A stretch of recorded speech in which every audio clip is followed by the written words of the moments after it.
Welcome back, or if it's your first time, I'm glad to have you here. I'm Matt Fendora, and you're tuned in to the Choose to Live, Love, and Grow podcast, where we journey together toward becoming the best version of ourselves. Using mind, body, heart, and spirit as the anchors of our podcast, join me as we set sail into the depths of self-discovery, unraveling the interconnected layers that shape our growth. If you resonate with today's conversation, consider subscribing to the podcast. Your support means the world to us and ensures you never miss an empowering episode. Hello, and welcome to another episode of the Choose to Live, Love, and Grow podcast, your go-to destination for personal growth and empowerment. Whether you're a loyal listener or a newcomer, I'm grateful for your presence. Today, we have the opportunity to chat with Charles Perry. Charles Perry is a licensed clinical social worker who specializes in treating men and women who struggle with anxiety, obsessive-compulsive disorder, and depression. Some of Charlie's proudest accomplishments include overcoming his own social anxiety and starting his own private practice. What makes his heart sing? Baseball, with the Mets being his favorite team, football, with the Jets being his favorite team, and seeing someone do something they never thought they could do. Without further ado, here's Charles Perry. How you doing today, Charlie? Good. How you doing? Thank you so much again for having me on. I'm doing well. I'm excited for this. I love talking about men's mental health specifically, but this is also a topic a couple of these topics are some that I haven't had that conversation with. So I'm curious to dive in. Cool. And just honestly, we could just start off with, why did you choose to get into this field? It's a great question. Yeah, it's kind of funny because my first, I guess, choice for going into college was sports management. I was interested in sports. I wanted to be an agent, and I remember my first class, I'm sitting there, and my professor goes, "Oh, you guys want to be agents? You want to be GMs?" And we're like, "Yeah, yeah." And he goes, "Yeah, you got to go to law school for that." And I was like, "All right, well, I don't want to go to law school, so I got to pick something else." So, I just started like reflecting on my own struggles. When I was in high school, I had really bad social anxiety. When I was even into college, I remember I had a speech class, and I basically just avoided every single class. I just would not go, to the point where I had to drop the class. And then eventually I had to take it again in senior year. And I was like, okay, something's wrong. Like, this is not normal. This is a problem. So maybe I just got really interested in mental health, and seeing that I wasn't the only one. Other people, I had friends that were dealing with it. And I think I'm glad you have this focus on men, because I think with men, we don't really talk about these things. It's just like, it's either get over it, or it's just like assumed everybody's fine until something really bad happens, right? Mm-hmm. So, and you gotta talk about it. You got to get ahead of the game. So that's kind of what motivated me initially, was like seeing my own struggles. And then once I got into the field, started studying and doing some internships, I was like, wow, like a lot of the things we see in the world, even bigger picture, that people are struggling with, it starts inside. Mm-hmm. If I could help with that would be great. So, as a man, how did that work? Like, how did you go about getting the work done? Yeah, it's a great question, because, to be honest, even though I was born in 1990, so I'm not, I'm fairly young, I guess, but I don't remember ever in my high school anyone talking about like, hey, how are you doing? Like, just like, get good grades, pass your tests. What school do you want to go to? And I remember, like, in high school, I think at the time I didn't realize it, but I wasn't like thinking about the future, because I was so stuck. Like, how do I get through my day? How do I Mm-hmm. get through my day? I can't think about, like, what my plans are. I can't even get through the rest of my day, because I'm so worried about what everything's going on. So that was a big struggle. I think it's a struggle for a lot of men. It's like, everyone has all these expectations for me, but who do I turn to? Like, where do I start? So, for me, I think for men, the first thing you have to do, this was the hardest thing to do, was just admit that something's wrong. Mm-hmm. And I think for men, that is very hard, because I see this with clients too. Like, I'll ask them a question, and it's be a fairly straightforward question, and it's like, oh, no, no, it's not that. I'm not nervous. I'm not anxious. I just don't like doing that thing. I don't like that, it. And I understand it, because I used to do that too. People would ask me out to a party and be like, no, I don't really like parties, but really I was just scared to go. That's the reality. So I think for men, it's just being honest, being vulnerable with yourself first, before talking to other people, that's very hard. So if you can be honest with yourself and you're like, all right, man, this sucks, but I'm dealing with something, I'm struggling with something. Now I can, once I admit it, now I have to work on it. It's staring me in the face. I can't pretend anymore. So Mhm. that for me was, I think, is the first step I think men have to take, is just acknowledging it to themselves. And that's hard with shame and embarrassment, but just accepting that right off the bat, I think is it will do you wonders down the line. Do you think it's the shame and embarrassment that's holding people back from acknowledging it? I think that's a big part of it. I mean, obviously there's social components. It is hard to talk about with people around you. People around you aren't talking about it. It's just something that's unsaid. It's assumed that life is just like a blank slate and everyone's doing a-okay. So when you go inside and you think you're struggling and you can't admit it to yourself, you blame external factors. And the minute you start blaming external factors, you really can't change. I mean, there's nothing you can do about it. And I think the guilt and the shame prevents us from that. Because like, even if you're just admitting it to yourself, that's can be I can feel almost like embarrassment. Because especially if you're someone who's really like socially anxious, you'll you'll come up with scenarios in your head that aren't actually happening. So you'll think to yourself, I feel embarrassed. What would other people think if they found out that I was embarrassed? They think Yeah. I'm a loser. They think I'm this and that. I can get to more derogatory terms too that we might call ourselves. Yeah. But you're really hard on yourself and you're embarrassed to just like go to therapy or to just tell a friend like that whatever's going on. I think that is a big hurdle. There's a social component, obviously, but I think internally is the biggest hurdle for most people. So diving in a little bit on that social component aspect, a lot of times one of our first questions is, "Hey, how are you? How are you doing?" Right? Yeah. And Yes. men, we always respond with like, "What's the quickest?" We could say, "Good, fine, Right. not bad," right? So how Yeah. do we change that? How do we Yeah. change it to where we're not just like throwing that automatic word out there of good, fair, or, and changing that to, oh, this is actually how I'm doing. This is how I feel really. How do we essentially destigmatize the how are you feeling? Ooh, that's a really good question.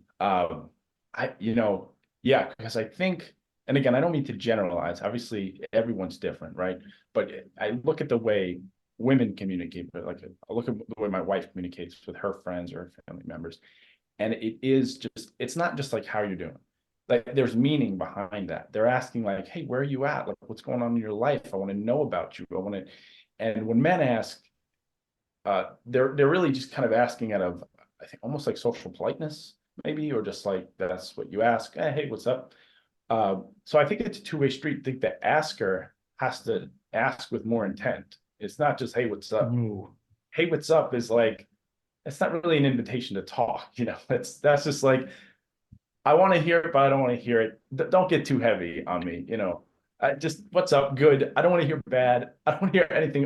And it's kind of silly because, like, what's the point of talking, right? It's like, what's the point Yeah. of asking a question if the only acceptable answer is I'm good, right? Yeah. If you think I'm bad, they're going to be like, but why are why are you bumming out the mood, man? Like, I'm just asking you what's up. Yeah. So it's a two-way street. I guess the asker has to be more conscious about like, am I just doing this out of social politeness, or do I actually want to know what's going on with this person? And I guess the other person, it's hard. You have to deal with the guilt and the shame, but maybe you could ask back, like, do you really, are you asking me how I'm really doing? Or Mm. are we just riffing? Are we just joking around here? Like that's a hard question to ask, but that might open up a conversation. Like, is there more behind that question? It's kind of Yeah. yeah. So, That's a so great thought, though. I hadn't thought about that. Yeah. Yeah, so maybe when you're asked, "Hey, how you doing?" or whatever, you're responding with, "Do you really want to know?" Yeah, yeah, yeah, yeah. But I guess not in like a sarcastic way, like because I guess you could say it like, oh, do you really want to? It would be more like a meaningful way, like, yeah, are you asking me because are you interested? Like, because Yeah. I got some stuff I could tell you. Yeah. Yeah. That's a good point, not being sarcastic about it, because then you're already setting the tone of, I Yes. know you don't actually care kind of thing. Yes. It's a good Yes. point. And the minute you do that, that shuts down the conversation, I think. Yeah. Yeah. Yeah. So getting into the concept of worrying, right? Everybody has the natural tendency to worry, right? At what level is that, like, where's our threshold for it being okay and it not Yeah. being okay? Yeah. Yeah. It's a good question. I mean, if you look at like the anxiety disorders in the DSM, which is like kind of the book that we go by to determine disorders, the really the mainstay for all the disorders really has to do with how badly is it impacting your life. And it's kind of a subjective measure. But if you're if you're, let's say, anxious, but generally you feel like okay about your life, and again, that's kind of a wishy-washy answer, okay, you can get by, right? But if you're doing it every single day or most days to the point where you're having a hard time sleeping, you're having a hard time eating, you're avoiding either responsibilities or avoiding things I think that you would ideally like to do, but you can't do, and then you justify why you can't do it. Like, let's say, you know, you would love to make more friends or get a new job, but you can't stop thinking about why you shouldn't do those things. And then you tell yourself, I don't really need a job. I don't need a new job. I don't really need friends. It's like, well, you're thinking about it all day. You're staying up all night. You're not eating. You're not sleep. Like, once it gets to the point where it's like detrimentally affecting your day to day, Mhm. that I think is cause for concern. And I also think it. This is also, I guess, subjective too, but I guess it depends on the severity of the issue. Like, obviously, you've just been dealt with a very serious medical condition. It's understandable you're going to worry for a while, right? But if you're worrying every day about the next event, like, oh, tomorrow at work I have this assignment, and that happens every day, not just on like the big events, you probably have something to be concerned about. So what would be the steps of taking care of it? Like starting from the most basic, hey, this is the most simple thing I could do to this to essentially medication. Right, right.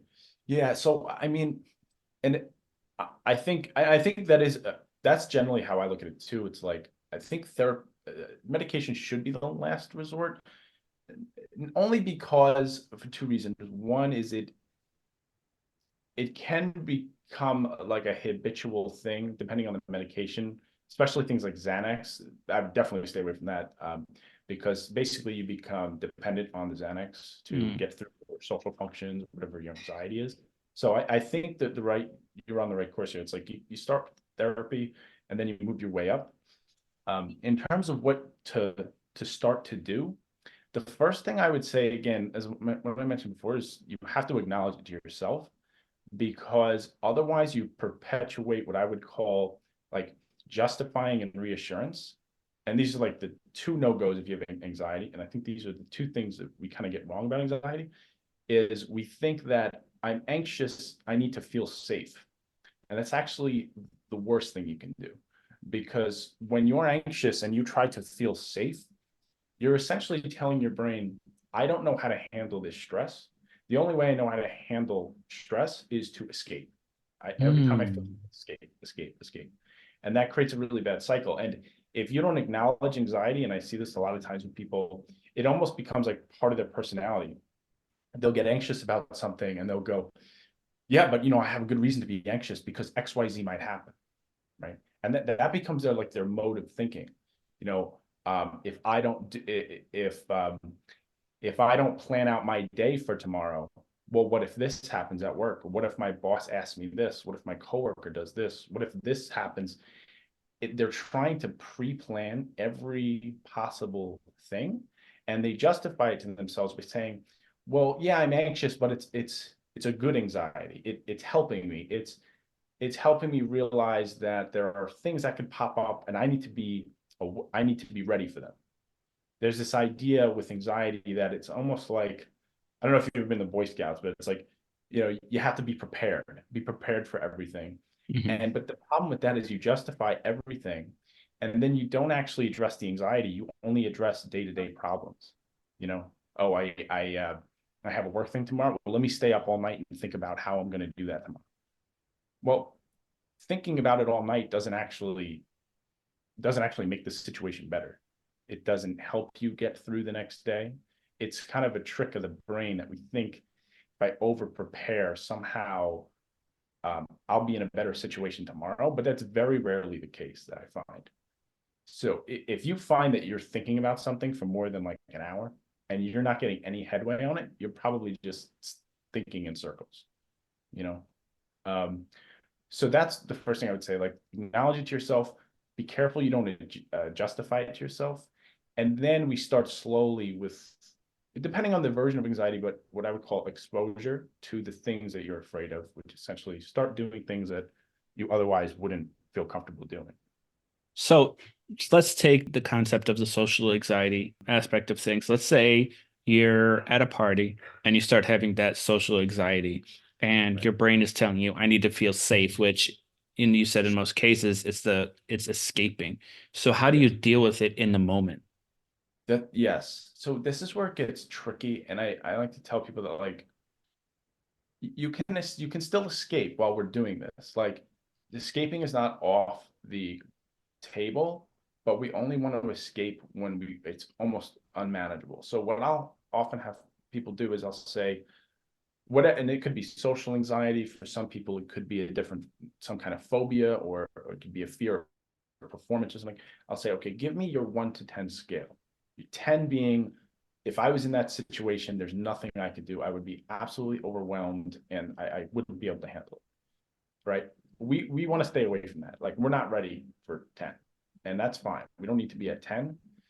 We don't want to be at 1 either. It's a little too easy. You could probably do that pretty easily. So what I would say is like between 4 and 6, start to do those things. So for some people, they're so socially anxious that they have a hard time going down to the corner deli and ordering, like even just making an order, or calling in for a pizza, because even the act of just talking to someone is anxiety inducing. For some people, it could be, I can't even go outside because someone might look at me. And if they look at me, they're going to judge all the bad things about me, and they're going to think all these horrible things.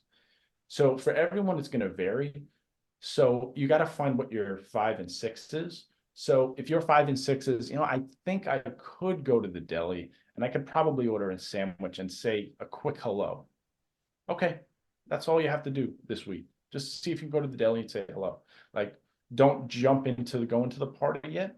Now, obviously, like I guess some are obligations. You don't have a choice, but you have to go to things. So Mhm. you're gonna have to navigate that as we go along. But I would say don't jump to things you're not ready for, and be honest.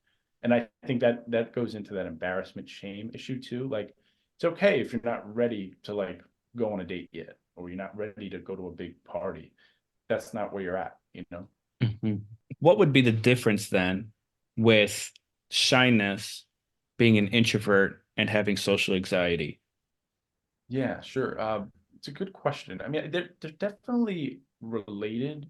I would say the big difference is someone who is shy, it's more of like a personality trait. They're kind of reserved. If they can be in a social setting, but they're not necessarily going to be the ones to initiate the social interaction. They'll talk here and there, but they're not really that interested. Someone who's socially anxious, it is a very visceral, strong, palpable feeling that when they're in a social situation, one, they often feel like they're the center of attention, not in a narcissistic way, but in the sense that they think that everybody is focused on me, everybody is judging me, everyone's looking at me because I am so flawed in XYZ way.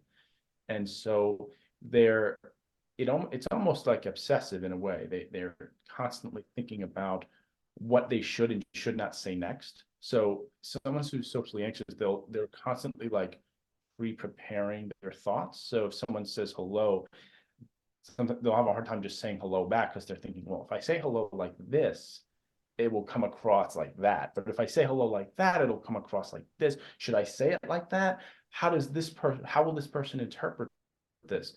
So it is a constant like mind loop and they're like just physiologically overwhelmed. You know, Mhm. I think someone who's shy, they're uncomfortable, but they can get through it, and it's almost more like a social preference. They're just not going to be too engaging, but they can deal with it, you know. Mhm. So one thing that I see a lot in as parents is we tell people that our kids are shy. So how do Yes. we tell the difference of whether they're being shy or whether that's social anxiety that they're dealing with? Yeah, yeah. That's a good question. And I've thought about this too with the shy thing. I'm thinking back, like I remember when I was a kid and people would say that I was shy. And I think the intention was good. The intention was you want to like let the person know, oh, they're just, they have a hard time socializing. But I think for the person, sometimes the label can be hard to hear. It can be embarrassing, and then you feel like trapped. You're like, okay, well now I can't talk because I'm the shy person, right? Yeah. But I also, if I do talk, so you kind of put in this trap.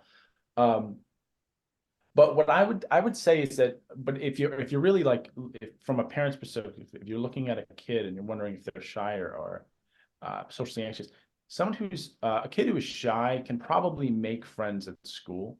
They'll Mm. probably, if they want to, they'll be able to make friends because, if a kid comes over to them, they'll be able to interact and, they'll be able to talk if someone else leads it. Where I think if someone's socially anxious, you're going to see like a lot of social withdrawal. You're going to see they're saying no to a lot of events. You might even see, it could be like summertime. You say, "Hey, do you want to go to the beach?" And they'll say no. And you're thinking like, "Why don't you want to go to the beach?" And like, but who doesn't want to go to the beach? What kid doesn't want to go to the beach in the summer? And they're thinking like, if I go to the beach, I'm not gonna have a shirt on. Everybody's gonna be staring at me, and it's gonna be a little bit Mm. awkward, right? So there's like, obviously you can't assume in what's going on internally, um, but it would be, I think, a chance to open up a dialogue. Like, hey, this is hard to talk about, but I notice you haven't wanted to go out a lot lately. Is there something going on? Maybe you just like playing video games, but is there something more going on? So if they're just like very withdrawn, they're canceling plans last minute with their friends, things like that, that can be a sign that it's like an obsessive behavior that they're trying to pull away from. Mhm. Do you have any practical advice for parents who are navigating that space in the moment? So let's say, grandma and grandpa come over, they haven't seen them a while, and the child, they're being, kind of withdrawn, maybe shy. But how does the parent navigate that without labeling their child as shy and them taking that in and continuously Yeah. growing with that?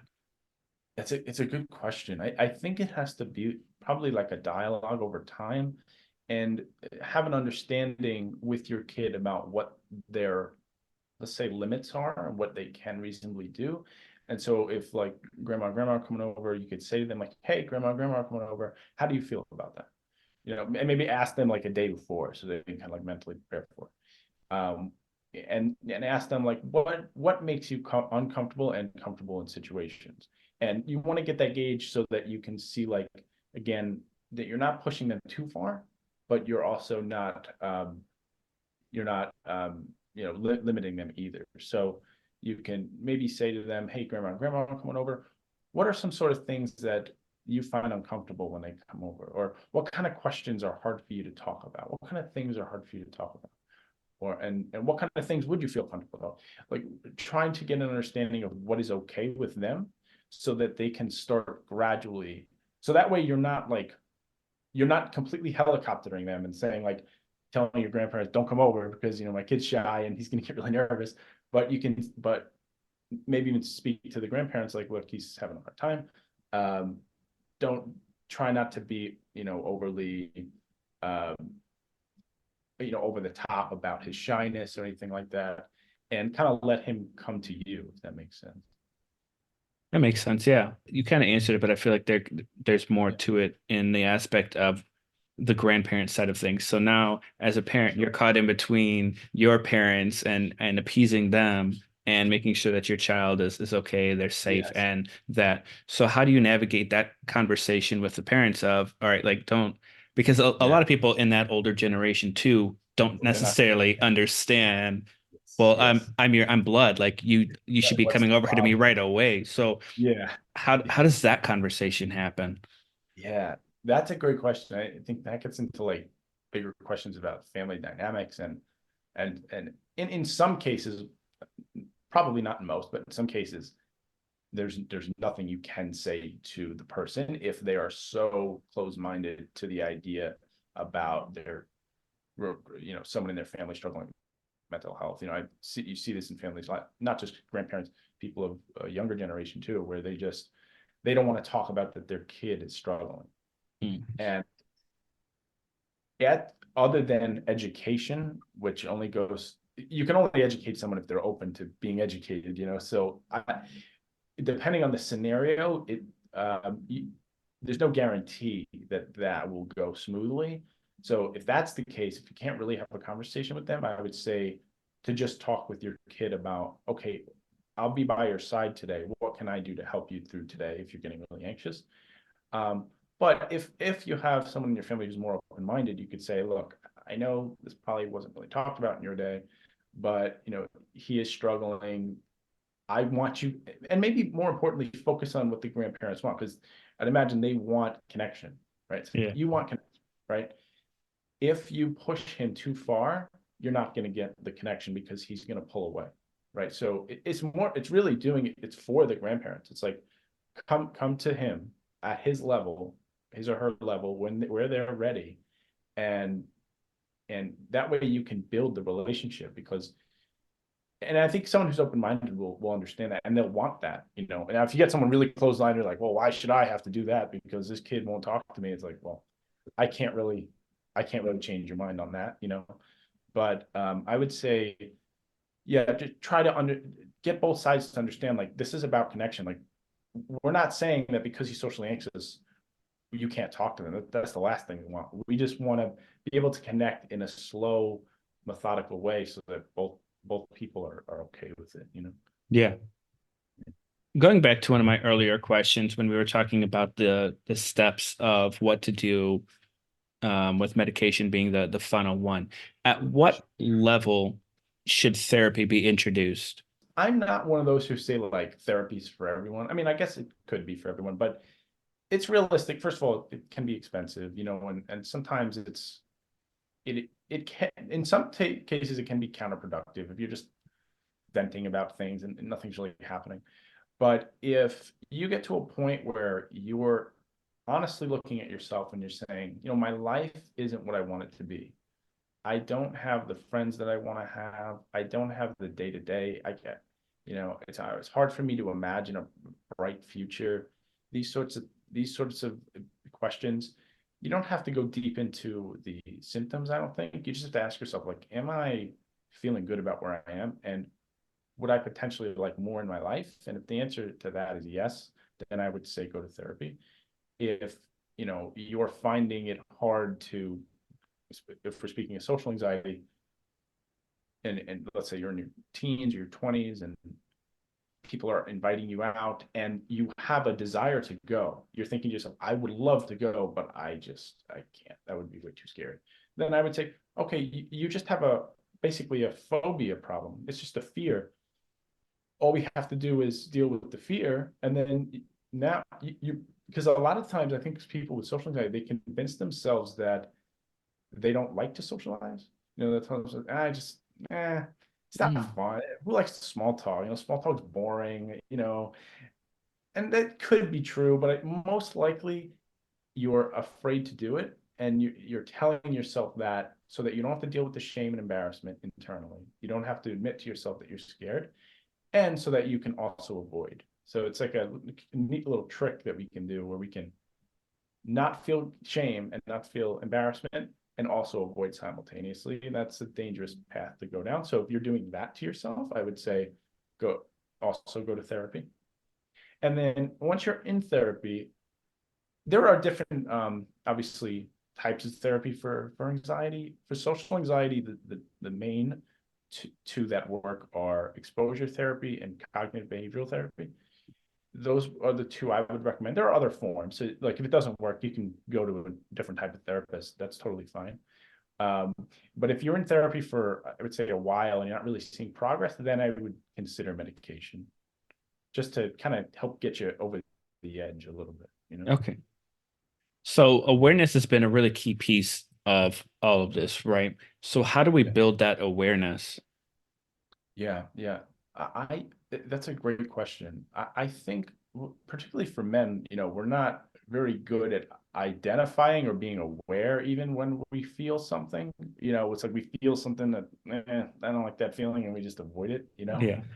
So one thing I have to practice is like, look, a feeling, we make a lot of judgments on our feelings. Like that's a weak feeling, that's a strong feeling, this. And I think feelings, they're not, they're just information. They're just data, right? We don't have to slap judgments on them. You're not weak because you feel anxious. Anxiety is it's just a message that your body is sending you. So what I would say is listen to your body, listen to what your emotions are telling yourself. Like sit with yourself, feel that anxiety come up and say, oh, what is that? Okay, I feel a fear right now. That doesn't make you weak, right? It doesn't, and I think that's the big issue, especially with men, is that they feel that anxiety equals weakness. So Hmm. if I have anxiety, I'm admitting to myself and other people I'm weak. And to me, the courage is not doing something without fear. Courage is doing something in the face of fear, right? If Hmm. if you're doing something without fear, well, anyone can do that, right? Like that's really easy, right? If I Yeah. didn't have fear, I could do whatever I wanted. That'd be right. The hard thing is to do something despite the fact that your body is telling you, oh, this is gonna be really bad. That I think is a strength. So if you can acknowledge it yourself, like, this is really hard, but I think I could start to work towards it. So I think getting in tune with what you actually feel and admitting to just literally closing your eyes and actually feeling the physical sensations, labeling them. Like, Mm. I feel tingling in my toes, right? People use the word anxiety, and I think a lot of times we think of like worry, but anxiety is palpable when you have it really bad. Because you'll Hmm. feel it in your toes, you'll feel it in your heart, you'll feel it in your chest, your gut. Your gut will tighten. So I would listen to that. Like your body's not lying to you. It feels what it feels, right? So I would just trust that your body is telling you the truth. So, kind of going back into the worrying aspect of things before we jumped into the social anxiety, Yeah, how do you have any practical strategies on how to overcome the that over worrying? sure, sure. Worrying is it's such a bad it's such a dangerous loop, and it's very can be a difficult trap to get out of. I would say I would kind of split it off into two things. There are two sorts of types of worries, I think. There's one worry that's more of let's like fear-based, like a phobia. Say you have social anxiety is a perfect example. It's a specific thing that you're afraid of, and so you're worried about that specific thing. Or it could be, in some cases, just for an example, let's say you have a fear of you know cockroaches, and so you're specifically worried about cockroaches getting into your apartment, right? Like that's a very specific. And then there's like kind of vague day-to-day worry. It's just every day there's just something to be worried about, right? It Mm. could be what if I get up, what if I wake up late, and so you're worried up at night about waking up late, and then you stay up longer, and then you don't sleep. We all know that, we've all been there, Yeah. right? So there's kind of like day-to-day worry. I would say with day-to-day worry, the first thing is to realize that the thinking isn't, it's not helping you, first of all, right? And I think a lot of people fall into the trap of thinking, and I mentioned this a bit before, it's like, if I think hard enough about this, I'll get my answer, and then my anxiety will go away. So let's say I'm worried about a work project tomorrow. It's like, all right, Hmm. if I stay up, I just think about this until I get it, I figured it out, and then the anxiety will go away, and then it'll be good. And that almost never happens. I've never Hmm. seen that happen. Usually what happens is if you don't come up with a solution in like an hour and you're still thinking about the same thing, the problem isn't the solution. The problem is you're afraid of the multitude of outcomes that could happen that you can't control. So what I would say, if you get to that point, you have to tell yourself, planning is different than anxiety. I'm not planning anymore. I'm just anxious, and this isn't helpful. And then I would actually try to get out of your head. And what I mean by that is, instead of going through the thought cycle, I would go to your body, and I would, like, you close your eyes and notice, like, all right, I'm tight in my chest. I'm pit in my stomach. And then you can learn to practice sitting with it and then ultimately relaxing your body, it's very hard to worry if you're calm, So if you calm your body, then your mind will follow. It's hard to argue with anxious thoughts. It's almost impossible. If someone's Hmm. really, really anxious, right? It's like someone who's afraid of getting on a plane and you tell them, oh, the likelihood is like 1 in 7 million. And then they're like, well, I could be the one. I could be the one. It's Yeah. like you can't argue with it, right? So don't argue with it. Don't argue with it. Just learn how to sit with the discomfort, ride it out. If you let anxiety pass, it's like a roller coaster. It will pass. It'll go up and then it'll drop. But if you get in your head, there's no drop. It's just it goes up, it goes down, it goes up, it goes down, and then you loop. So I would say get in touch with what you're feeling physically, sit with it, ride it out, let it pass, and try not to engage too much with the thought aspect of it. Hmm. Do you think that self-confidence is the missing piece there? It's a good question. I've thought about like it's kind of like a chicken or egg thing. Like, is self-confidence causing the anxiety, low self-confidence causing the anxiety, or is the anxiety causing low self-confidence? And um, that's a really great question. I don't know what the exact answer with that would be. I would say it's more like maybe like resiliency, because most people are anxious for good reason.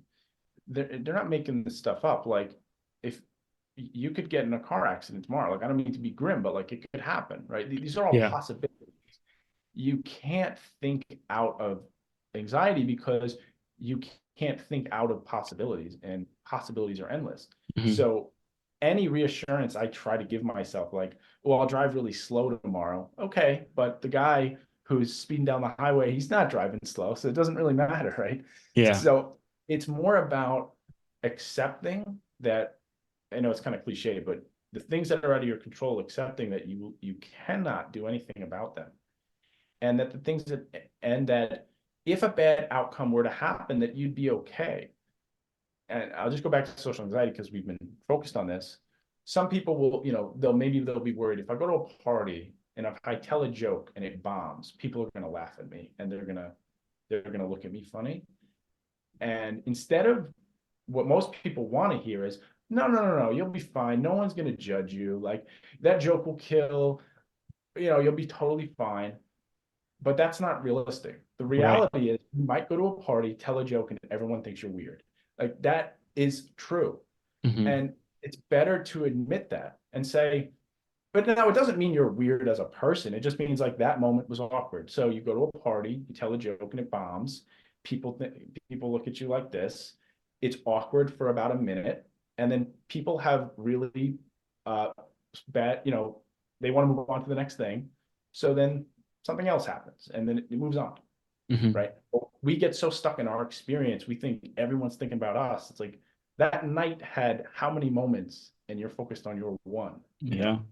and the reality is, like, you can't escape bad outcomes. So I would say to build confidence would be to build resiliency and to say, like, I'm not perfect. Like, confidence isn't saying like, oh, I'm great, I'm wonderful, I'm perfect. Like the best comedians in the world go through bomb after bomb after bomb after bomb, right? Yeah. And then they build the confidence because they've messed up so many times. They're almost like immune to it. They Yeah. don't care anymore. They're like, go ahead. I've been through worse. Don't worry. Hmm. You make fun of me all you want. So I just want to share one thing that has helped me get through things, and it's something that I learned off of the Mel Robbins podcast. And so in these moments where you have all the anxiety and you just feel super overwhelmed, if you just remind yourself it's not that deep, and you say Yes. that one time to yourself, you're like, it kind of like something clicks, and you're like, you know what? Yeah, it really isn't Yeah. that deep. Like, why am I so over worried about this thing that, like you said, I might bomb, I might do great. It doesn't matter. It's just one moment and we can move on. If you just keep reminding yourself it's not that deep, you're you're essentially accepting Yeah. fate. Whatever happens, happens, Yes. and you'll be Yes. able to still move forward with your life. Those things. Yeah. It's a great point, and it's so true because people who worry about stuff and then they go through the bad thing, the worrying was the worst part about it. Yeah. The bad thing, it sucked, but it wasn't as bad as the worrying Hmm. because people they're resilient. They're incredibly, they adjust all the time. You know, it's like you break your arm and then you're like, if you go around worrying about breaking your arm all day, you'll never do anything. You'll just sit in a chair. You break your arm, it's painful, it sucks. You're in a cast for 6 months, but life moves on. And then you don't think about it anymore. And I think like in our day to day, we kind of know that, but if we, depending on what the thing is, we might be more scared of it. But yeah, that's a perfect point. It's like, and with the social anxiety, it's like you're not that important. You know? Like Yeah. no one cares. Like yes, people are judgmental, but people have lives. They have their own world. They have their own insecurities. And we think we're the only one with insecurities. It's like everyone in that room is afraid of making a bad joke. At least you were brave enough to try it. You know, everybody Yeah. else kept their mouth shut because they were scared. You know, Hmm. yeah, So focusing on the social anxiety aspect, one thing that happens from that, right, especially for men, that impacts them a lot is loneliness, right? And I think there's that correlation between the social anxiety and loneliness, but loneliness is one of the key factors in affecting men's mental health negatively. So how do we work through the loneliness aspect of men's health? yeah. The loneliness has been a problem for everyone, and it's and ironically, it's almost like the more populated of an area you're in, the more lonely you feel. Like in the big city, you know, you think, oh, that's where everyone is, but you feel more lonely because it feels like everyone else is having a good time and you're stuck at home, you know. Hmm. But I think it goes back to like that point you made in the beginning about like men have to be more vulnerable about like what they're dealing with so we can talk to each other and say like, yeah, we're all lonely, like this sucks. And if we admit that to each other, I think it would actually be easier to communicate with each other. Like, people who are struggling and they're lonely and they're anxious, they're out in public and they're just dying for someone to come over and talk to them, but they Hmm. won't go talk to someone else, right? But that person across from you is feeling the same thing, like we're all feeling it, you know, and Hmm. we assume that like, and it's a big hurdle to overcome to be the person to take the step. But I think if we each take this step forward and say like, I'm not going to wait for someone to come to me anymore.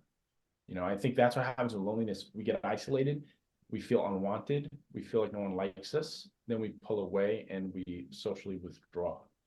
And if you're feeling that way, as hard as it is, I would say try to. People aren't just going to. It's like dating, right? It's like I want to have a girlfriend, but I don't want to go out. Like they're not just going to show up at your doorstep. So if you're feeling that way, I would go to places.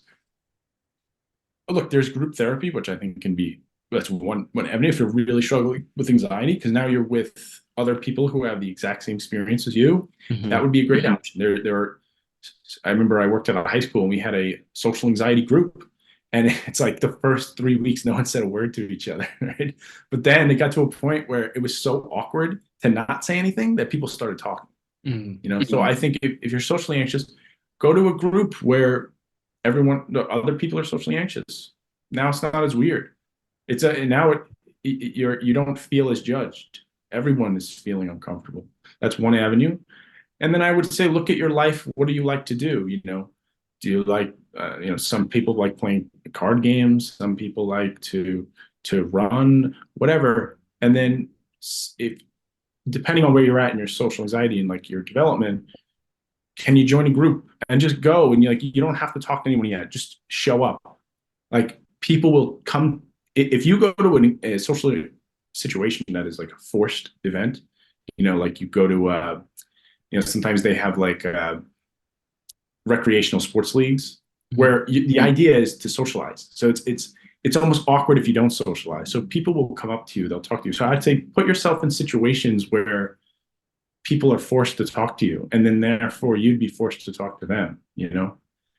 But I think you're spot on. Like in the beginning, it's like I think men have to be better at telling each other, like, yeah, we're struggling. Like I'm struggling too, and as long as we keep judging each other for each of our failures, like it's not going to get any better. Hmm. So helping people take that next step, where can people find these groups?